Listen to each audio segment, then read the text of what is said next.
Today I'm doing a collaborative show with Josh Hallmark from the podcast Our Americana, which explores unique small towns across America through the stories that impact, cultivate, and challenge community. America can feel oppressive. Every day it feels more and more like pieces of it are disappearing, that it's losing its value. But there are monuments and mementos of the past that can be found beyond the minutiae of our busy days. Strange reminders of small victories, new life, love stories, and the strength of community. These stories are all around us. Relics of station wagon days on the highways and gravel roads that connect us all. It's easy to dismiss them as icons of capitalism. If you build it, they will come and buy and spend money. But there's always something more there, something deeper. I'm Josh Hallmark from Our Americana. And I'm Emily Prokop. And this is the story behind Roadside Attractions. But first, a quick message.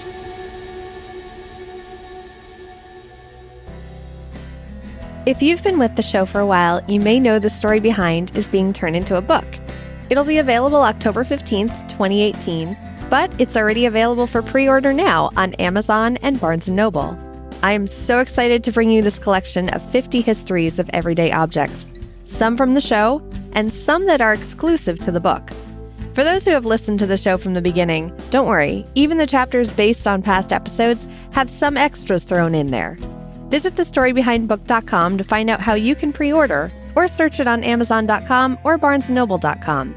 And since it will be released in October, you can get your Christmas shopping done early.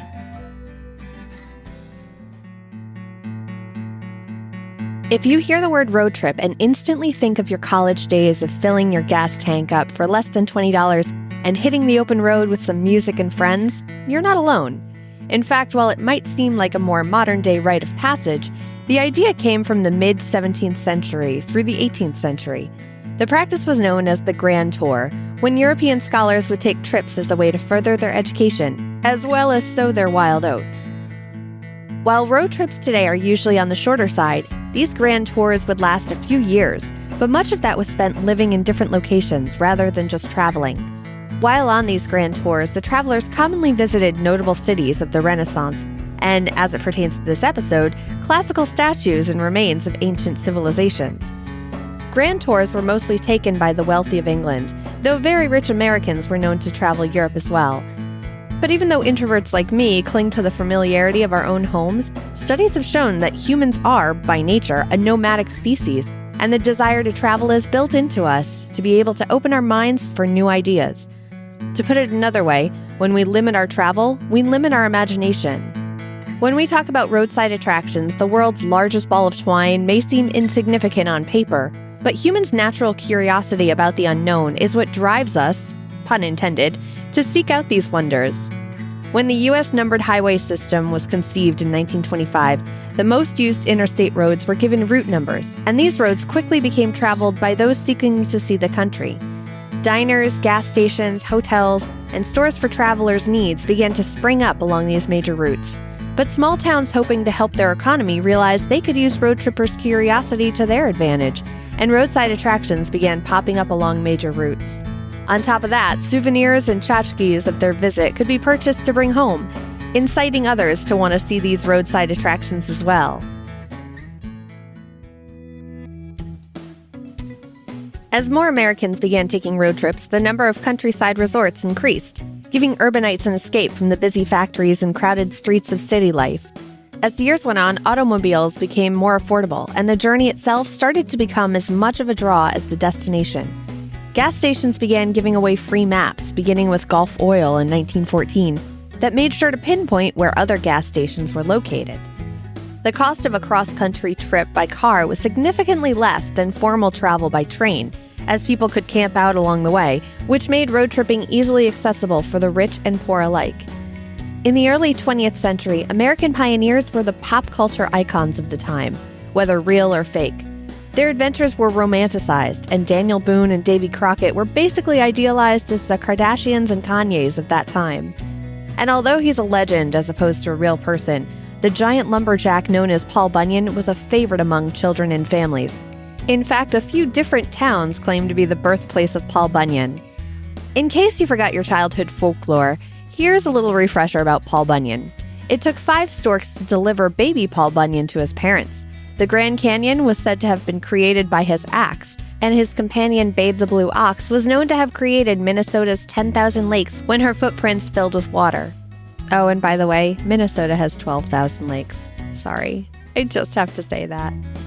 It's no wonder statues of him are popular roadside attractions in Oregon, Maine, California, Connecticut, Michigan, Indiana, Wisconsin, and a handful of towns in Minnesota, as well as other states that boast having his log cabin and statues of Babe the Blue Ox. By the way, although Paul Bunyan himself is more folklore than fact, there may have been at least 2 real people Paul Bunyan was based on. The first was a lumberjack, Fabien Fournier, also known as Saginaw Joe, who hailed from Quebec but moved to Michigan after the Civil War. Fournier was a logger, and because of his towering height and supposed 2 sets of teeth, after he died, stories of him traveled and combined with another French-Canadian lumberjack named Bon Jean, which historians believe was the name basis for Bunyan. Roadside attractions were used to entice people to small towns in hopes of taking a Kodachrome photograph to bore house guests with vacation slides. Remember, this was a time before viral videos and Netflix.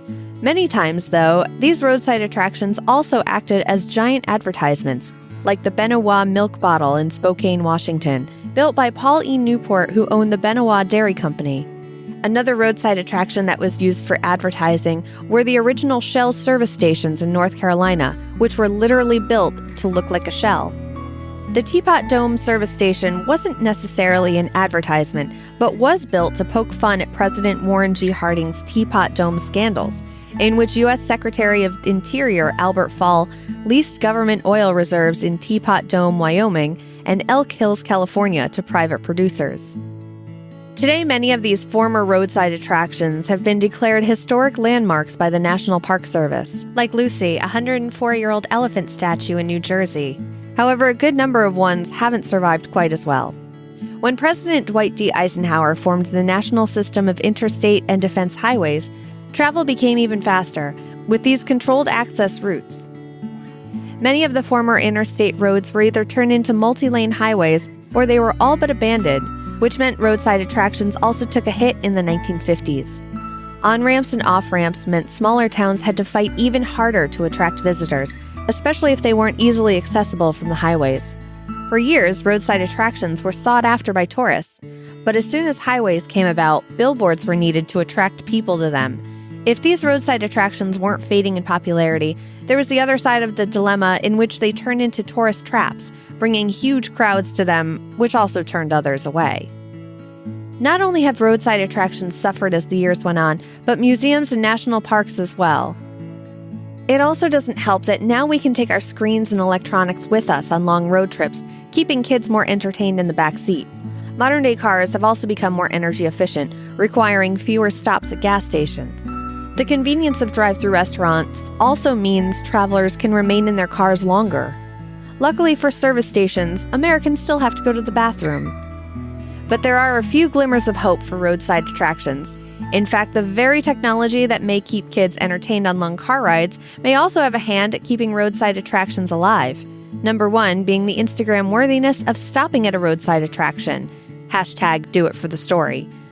Another helper in the form of technology was, believe it or not, Pokemon Go in 2016. While many know that the locations used in the game originally came from another augmented reality game called Ingress from Niantic, the same makers as Pokemon Go, what you might not know was that the locations used in both games were chosen based on either popular tourist spots with historic or cultural significance, or they were based on popular photos that were geotagged that people would upload to Google. But according to recent surveys by AAA and Ford, road trips are coming back as a popular form of recreation, especially for millennials who are known to love the nostalgia factor of anything they experienced in their childhood. By the way, if you're like me, you're probably wondering if you live near any roadside attractions. The website roadsideamerica.com lists oddities and tourist attractions across the country, or right in your backyard you may never have known about. This is Josh Hallmark. If you enjoyed the story behind roadside attractions, then I encourage you to check out the stories behind the world's largest beagle, the world's former largest cherry pie pan, and the unclaimed baggage center on this week's episode of Our Americana, which is available now on all your favorite podcast apps. Thank you to Josh Hallmark from the Our Americana podcast for the idea to collaborate on this episode topic. There will be a link to his episode about roadside attractions in the show notes, or you can visit our-americana.com to find the show, as well as Josh's other podcasts, including Playlist, a musical journey with a panel of other podcasters talking about their favorite songs. The reason I mention this is if you're looking for a good road trip soundtrack, he even has an episode called On the Road Again that is probably right up your alley. Information for this episode was sourced from Psychology Today, Time, History.com, and more links which can be found in the show notes at thestorybehindpodcast.com. This week on Trivia Tuesday in the Story Behind discussion group on Facebook, Brett posted that a blue whale can make a fart bubble big enough to fit a horse in. Good job, guys! With the last episode's Pooforia and this week's fart humor, this podcast has officially taken an interesting turn. Jen says that the actress Retta, known for playing Donna on Parks and Recreation, is the niece of the 24th president of Liberia. And Caleb said that moon rocks are considered a national treasure and cannot be sold in the U.S.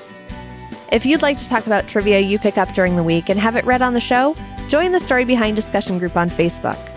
As many of you know, last week I was at Podcast Movement, which is a convention that hosted more than 2,300 podcasters and people in the podcast industry.